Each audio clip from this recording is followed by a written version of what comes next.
Hello दोस्तों, स्वागत है आपका एक बार फिर से वीएस एजुकेशनल प्लेस पर। और इस वीडियो में हम पढ़ेंगे इकाई 9 जिसका नाम है सामाजिक विज्ञानों की भाषा, राजनीति विज्ञान तथा शब्द रचना।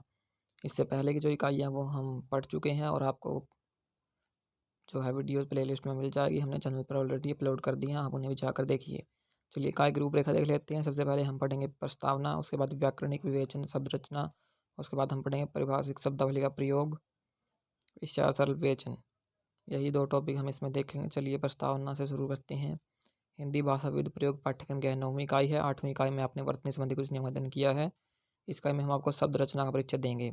तो 8वीं इकाई की जो वीडियो है वो आपको चैनल पर मिल जाएगा, तब आप उसे भी जाकर देखिए, तभी आपको इकाई 9 समझ में आएगी। शब्द रचना परिचय देने के क्रम में हम आपको उपसर्ग, विलोम, संधि तथा समास संबंधी नियमों के बारे में बताएंगे। ज्ञान विज्ञान के विभिन्न क्षेत्रों में परिभाषिक शब्दों का प्रयोग किया जाता है। राजनीति विज्ञान विषय से संबंधित इस इकाई में दिए जाने वाले पाठ में भी आपको कई परिभाषित शब्द मिलेंगे, जिनकी व्याख्या सरल शब्दों में स्वयं लेखक ने पाठ में ही कर दी है। इस इकाई में वाचन हेतु दिया जाने वाला पाठ इस दृष्टि से भी महत्वपूर्ण है कि इसे लेखक ने अत्यंत सरल भाषा में विकसित किया है। इकाई में दिए जाने वाले पाठ अध्ययन करने के उपरांत आप स्वयं राजनीति विज्ञान विषय में हिंदी भाषा प्रयोग की विशिष्टता को समझ सकेंगे। आइए पाठ के अध्ययन से पूर्व शब्द रचना संबंधी व्याकरणिक नियमों का अध्ययन करते हैं। इन नियमों का अध्ययन ध्यानपूर्वक अध्ययन कीजिए, उनकी जानकारी होने पर आपको पाठ को समझने में आसानी होगी। व्याकरणिक विवेचन, शब्द रचना, वी उपसर्ग। सबसे पहले वी उपसर्ग से शुरू करते हैं। इस इकाई के अंतर्गत दिए गए पाठ में आपको विभिन्न विशेष विचित्र जैसे कुछ शब्दों का प्रयोग मिलेगा। उन शब्दों में वी उपसर्ग का प्रयोग हुआ है। कुछ शब्दों में पूर्व उपसर्ग लगाने से नए शब्द बनते हैं। वी उपसर्ग के प्रयोग और उनसे बनने वाले कुछ नए शब्दों के स्वरूप को देखिए। वी उपसर्ग, वी प्लस विन विभिन्न, वी प्लस शेष विशेष और वी प्लस चित्र विचित्र। उपसर्ग लगाने से मूल शब्द के अर्थ में निम्नलिखित परिवर्तन हो सकते हैं। शब्द में विशेषण के रूप में प्रयुक्त हो सकता है जैसे विचित्र। शब्द का विपरीत अर्थ दे सकता है जैसे विदेश, विजातीय। शब्द के मूल अर्थ को सीमित अर्थ क्षेत्र दे सकता है जैसे विज्ञान। शब्द के अर्थ में कोई परिवर्तन नहीं होता जैसे विनाश। विलोम शब्द। इस इकाई में वाचन हेतु दिए गए पाठ में आपको कुछ ऐसे शब्द मिलेंगे जिनके विपरीत अर्थ देने वाले शब्द भी हैं, जैसे समानता और असमानता, अमीर और गरीब, धनवान और निर्धन, निम्न और उच्च। इन्हें विलोम शब्द कहते हैं क्योंकि ये शब्द विपरीत अर्थ देते हैं। विलोम शब्द बनाने के लिए उपसर्गों का प्रयोग किया जाता है, जैसे अ उपसर्ग लगाकर समान को असमान कर सकते हैं हम, संभव को असंभव और सचेत को अचेत। स्वर से आरंभ होने वाले शब्दों के पहले अ के स्थान पर अन उपसर्ग लगाते हैं, जैसे एक, अनेक, अर्थ, अनर्थ, आदर, अनादर। वी उपसर्ग लाकर भी विलोम शब्द बनाए जाते हैं, जैसे सम, विषम। संस्कृत व्याकरण के नियमानुसार वी, नी आदि के बाद के व्यंजन स या श में परिवर्तन हो जाते हैं। इसी नियम के 2 शब्द दिए जा रहे हैं जिन्हें वर्तनी के स्तर पर श का प्रयोग देखिए। विषाद, निषिद्ध बताई गई है। स्वतंत्र जैसे स्व प्लस तंत्र, परतंत्र जैसे पर प्लस तंत्र। संधि। इस इकाई में दिए जा रहे पहले पैरा में सर्वोत्तम शब्द का प्रयोग मिलेगा। सर्वोत्तम शब्द 2 शब्दों सर्व प्लस उत्तम से मिलकर बना है। इन दोनों शब्दों के मिलने से शब्दों की रचना में अंतर आ जाता है, अर्थात शब्द के पहले खंड का दूसरे खंड के पहले अक्षर से मिल गया है और दोनों के मेल से विभिन्न अक्षर बन गया है। अक्षर के इस प्रकार के मेल को संधि कहते हैं। आगे 3 प्रकार की संधि के उदाहरण देखिए। मत प्लस अधिकार, मत अधिकार।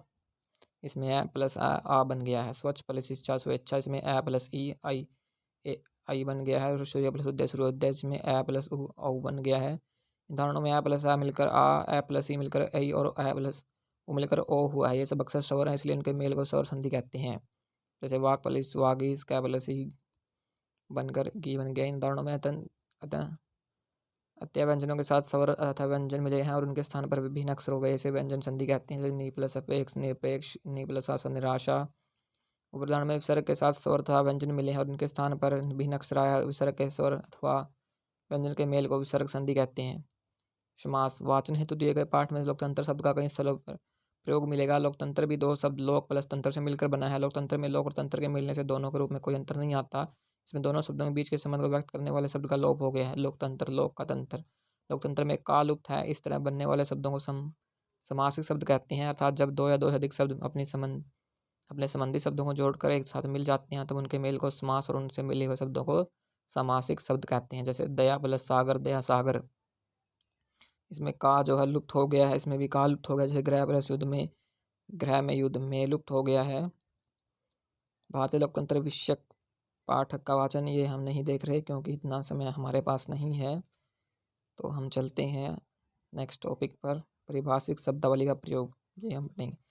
पाठ राजनीति विज्ञान संबंधित प्रत्येक विषय अपनी एक विशेष शब्दावली होती है जो किसी खास अर्थ में प्रयुक्त होती है। परिभाषित शब्दों के अर्थ सुनिश्चित होते हैं, इनकी अलग अलग व्याख्या नहीं की जा सकती। इस पाठ के शीर्षक में प्रयुक्त लोकतंत्र एक परिभाषिक शब्द है। लोकतंत्र का अर्थ जनता द्वारा जनता के लिए जनता का शासन है। हमने कई इकाई 4 में परिभाषिक शब्दों की आवश्यकता के बारे में पढ़ा था। अगर हम परिभाषिक शब्द का अर्थ जान ले तो उस शब्द के द्वारा व्यक्त विचार जान सकते हैं और विषय को समझ सकते हैं। परिभाषिक शब्द प्रायः विषय की किसी न किसी संकल्पना या धारणा के साथ जुड़े होते हैं। कई बार यह आशंका रहती है कि उन्हीं कहीं उनका दूसरा अर्थ न लगा लिया जाए, अतएव यह शब्दों की व्याख्या विषय विवेचन के साथ ही लेखक स्वयं कर देते हैं। इस पाठ में भी लेखक ने प्रायः सभी परिभाषा शब्दों की व्याख्या सरल ढंग से कर दी है। उदाहरण के लिए धर्मनिरपेक्षता की परिभाषा देख सकते हैं। लेखक के अनुसार धर्मनिरपेक्षता का अर्थ है कि चाहे कोई व्यक्ति हिंदू हो, मुसलमान हो या किसी अन्य धर्म में विश्वास रखता हो, सरकार की दृष्टि में सब समान है। लेखक ने परिभाषा के बाद भारतीय स्तंभ लेकर इसकी स्पष्ट व्याख्या कर दी है। इससे पाठक उसका सही अर्थ जान सकता है। किसी पाठ को समझने के लिए सिर्फ परिभाषित शब्दों का अर्थ जानना ही पर्याप्त नहीं है। लेखक परिभाषित शब्दों के साथ ऐसे शब्दों का प्रयोग भी करता है जो परिभाषित शब्दों का अर्थ विस्तार करते हैं। जैसे लोकतांत्रिक व्यवस्था, यहाँ लोकतंत्र नामक व्यवस्था की बात कही गई है। व्यवस्था कई तरह की हो सकती है, समानता व्यवस्था, पंचायत व्यवस्था और समाजवादी व्यवस्था आदि। विषय का सरल विवेचन। यह पाठ तैयार करते हुए लेखक ने भाषा की सरलता और सुबोधता के विशेष ध्यान दिया है ताकि विषय से अपरिचित विद्यार्थियों को भी सभी बातें सहज ही समझ में आ जाएं। इसके लिए लेखक ने परिभाषित शब्दों की सरल व्याख्या तो दी ही है, व्याख्या रचना में जटिलता से बचने का प्रयास भी किया है। छोटे वाक्यों के प्रयोग से यह पता लगता है कि लेखक के मन में विवेच्य विषय के संबंध में स्पष्ट जानकारी है। इस तरह के विषयों के लेखन में लेखक अपनी बात को पाठकों तक पहुंचाने के लिए जिन युक्तियों का इस्तेमाल करते हैं उन्हें यहाँ समझाया जा रहा है। व्याख्या। लेखक अपनी बात स्पष्ट करने के लिए उसकी व्याख्या करता है। इसके लिए वह दूसरे शब्दों में यानी अर्थात कहने तात्पर्य है पदों या वाक्यांशों का प्रयोग करता है। जैसे इस पाठ में लेखक ने एक जगह लिखा है, इसका अर्थ हुआ कि सरकार के लिए सभी धर्मों के नागरिक समान है। इस व्याख्या में लेखक ने धर्मनिरपेक्षता का अर्थ समझाया है। अब लेखक इसे और स्पष्ट करने के लिए उक्त व्याख्या आगे एक और व्याख्या जोड़ता है। दूसरे शब्दों में धर्म को राजनीतिक जीवन से पृथक रखना चाहिए। इस तरह यह व्याख्या पहले वाक्य कथन को और अधिक स्पष्ट करता है। कथन को तर्क से सिद्ध करना। ज्ञान विज्ञान संबंधित विषयों में लेखक को अपनी बातों कार्य कारण श्रृंखला के रूप में रखना होता है। अगर वह अपने कथन को विवेकपूर्ण ढंग से नहीं रखता तो वह अपने पाठकों को प्रभावित नहीं कर सकता। इसके लिए लेखक जो भी बात कहता है उसकी पुष्टि में प्रमाण भी प्रस्तुत करता है और इन दोनों को आपस में जोड़ने के लिए आता है। इसलिए क्योंकि जैसे शब्दों का प्रयोग करता है, उदाहरण के निम्नलिखित वाक्यों के लिए निर्वाचन के समय सभी मतदाता समान अधिकार का उपयोग करते हैं, इसलिए लोकतंत्र के व्यक्ति एक वोट के सिद्धांत पर आधारित शासन कहा जाता है। उदाहरण प्रस्तुत करना। लेखक के दौरान अपनी बात के समर्थन में लेखक उदाहरण भी प्रस्तुत करता है ताकि उसकी बात यथापरक और तथ्य सत्य मानी जाए। इसके लिए वह उदाहरण के लिए मसलन जैसे आदि शब्दों या वाक्यांशों के साथ अपनी बात कहता है।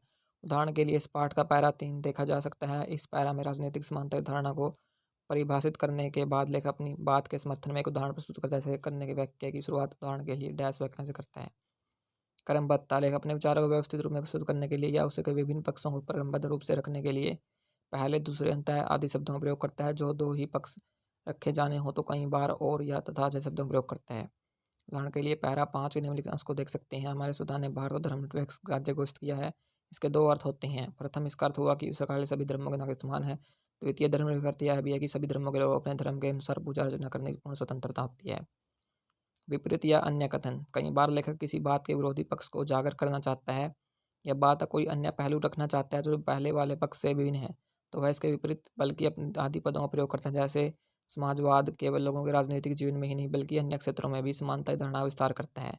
उपयुक्त वाक्य में लेखक ने समाजवादी उदाहरण में निहित व्यक्तों को व्यक्त करने के लिए उक्त वाक्य को उपयुक्त रूप में देखा है। इसलिए लेखक यह स्पष्ट करता है कि समाजवाद केवल राजनीतिक जीवन में समानता तक सीमित नहीं है, इसके लिए वह बल्कि द्वारा अपने मंतव्य को भिन्न रूप में व्यक्त करता है।